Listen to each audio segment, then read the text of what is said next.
Welcome back. We're back in the car because it's another car chat video. I am currently driving on Skyline Drive in Shenandoah National Park. I have another video where I'm sharing about my day here and my adventures, hiking and otherwise. But for now, while I'm driving to some trailheads, I thought we could chat about parenting. Because we know that parenting is beautiful and messy and sometimes really hard in ways that are confusing and complicated and nuanced. And I've felt the weight of that this week a lot. And we know sometimes that community, chatting it out, this is healing, this is helpful.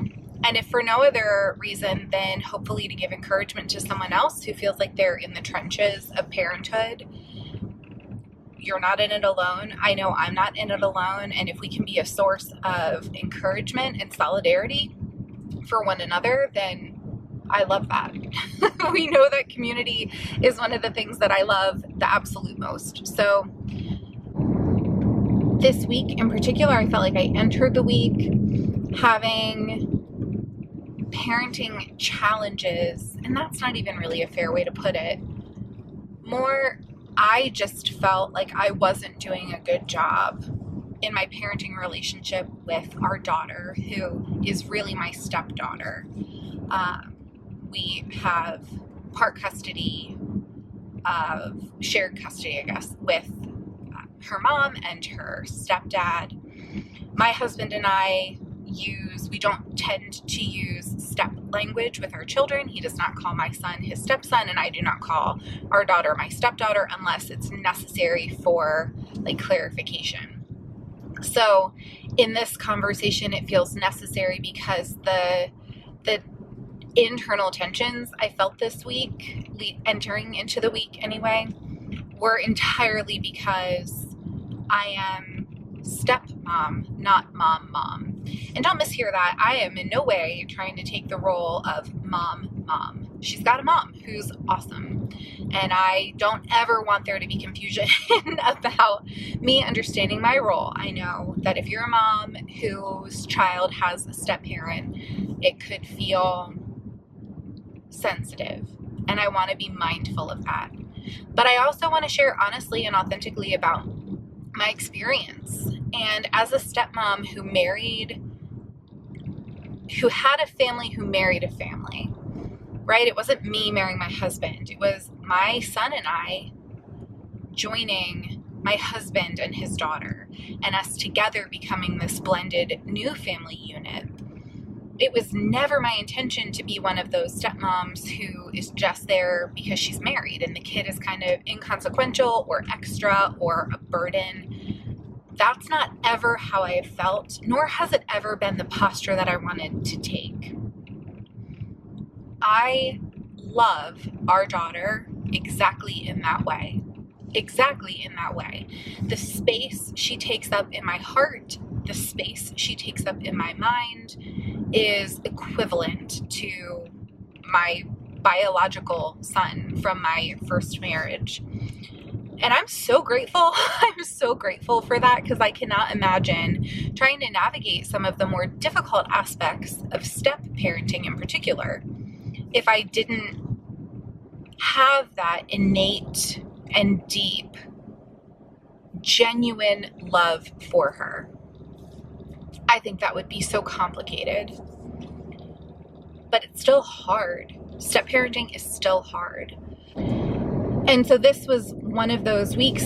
It's summertime, which is awesome. And that means that we get to see her so much more. In the school year, we have her for weekends, and she's with her mom and stepdad during the week. She lives pretty far from us, several hours away from us during the week. And so our custody schedule is that outside of holidays, she's with us Friday evening through Sunday evening. But in the summertime, it becomes much more 50-50, and it's almost like 1 week on, 1 week off. And it's amazing. It's amazing. Our home just feels full and complete when she's there. And it gives both my husband and I a tremendous amount of comfort having her under our roof. It's like everyone's just where they're supposed to be. if you know, if you're a parent and your children are home with you, I'm sure you feel similarly, or you might have felt similarly is probably a more fair way to say that. Thinking like kids who go to college and then they're gone for the first time and then they come home, and it just feels good to have everybody under your roof again. Like a little mama hen. That is very much how I feel when she's with us. So in all of those ways, summer is so awesome. But it also, as a result, it just naturally brings up some of the delicate nuances of a co-parenting relationship, particularly a co-parenting relationship where our co-parents, her mom and stepdad, there's tension, there's difficulty with communication, and it's hard.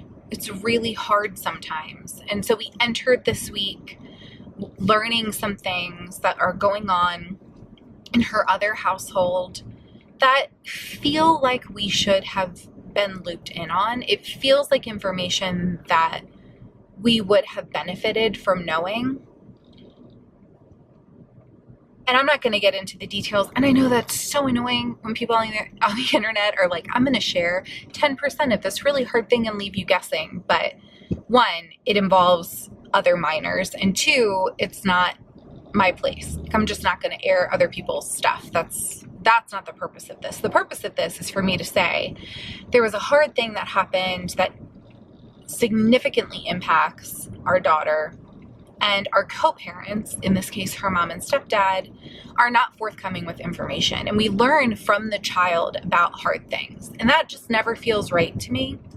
Never feels right to me.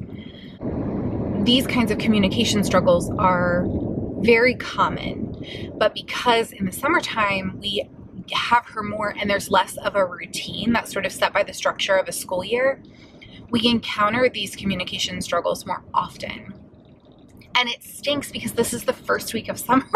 Like we're starting summer off. And by the end of the first weekend of summer, we're already having all of these communication struggles. And my frustration lies in that I don't ever know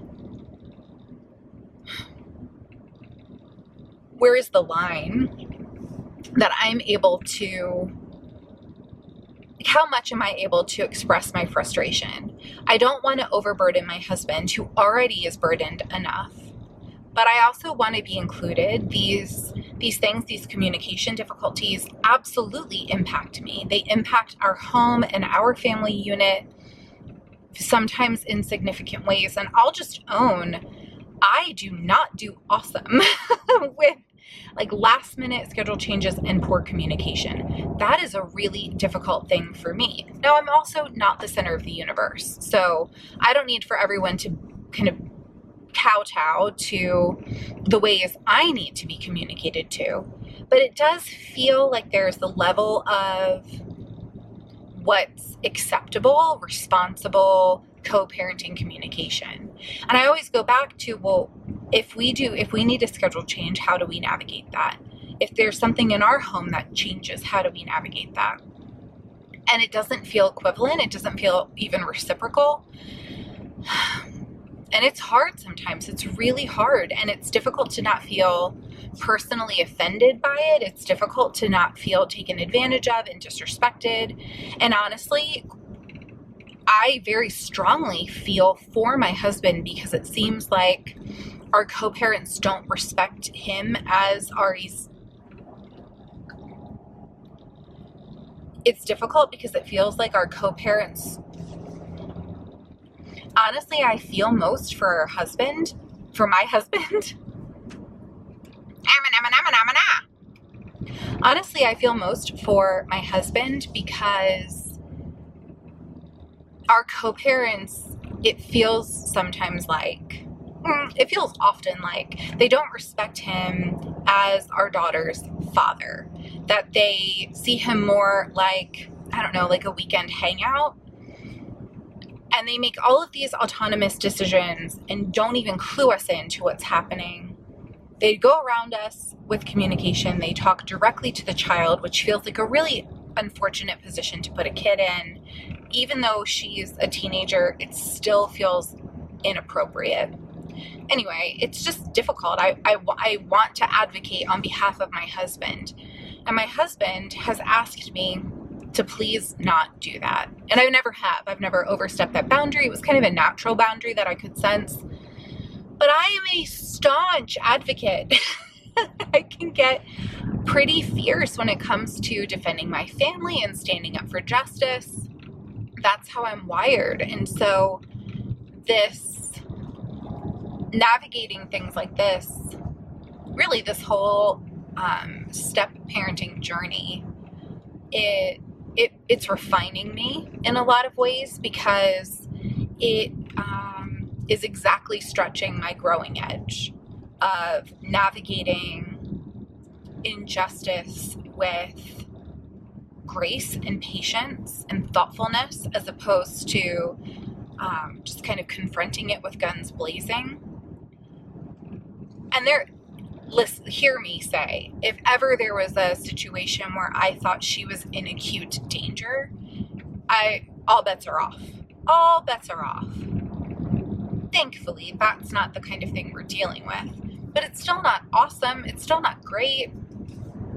Anyway, entering the week in that way just stunk. It was a cruddy way to start the week. And I guess the part that's the most difficult for me is that when I feel that way, my husband and I are still, we're 2 years married soon. But we still are navigating how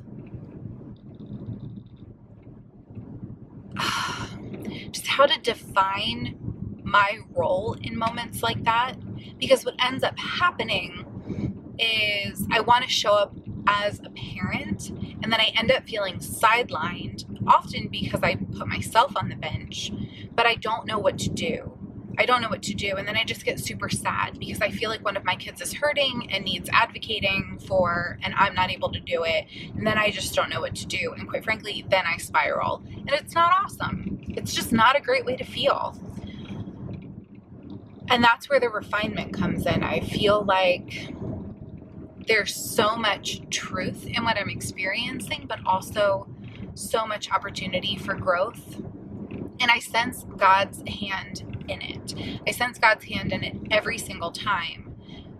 But there's a whole roller coaster of emotions that happens. And it's hard.